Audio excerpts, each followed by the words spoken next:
15ই August Dhanmondi ৩২ নম্বরে বঙ্গবন্ধু জাদুঘরে বঙ্গবন্ধু শেখ মুজিবুর রহমানকে শ্রদ্ধা জানাতে গিয়ে হামলায় কাদের সিদ্দিকী সহ আহতদের প্রতি সমবেদনা জানিয়েছে আওয়ামী লীগ সভাপতি শেখ হাসিনার ছেলে সজীব ওয়াজেদ জয়।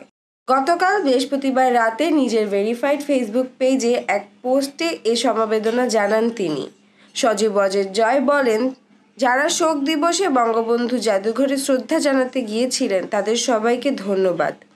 একই সঙ্গে শোক দিবস পালনের জন্য যারা সারা দেশে বিভিন্ন জেলা ও উপজেলা সাহস নিয়ে বিশাল জনসমাগম করতে পেরেছে সেজন্য আমি ধন্যবাদ জানাতে চাই। তিনি বলেন, আজ আমাদের জন্য একটি কলঙ্কময় দিন।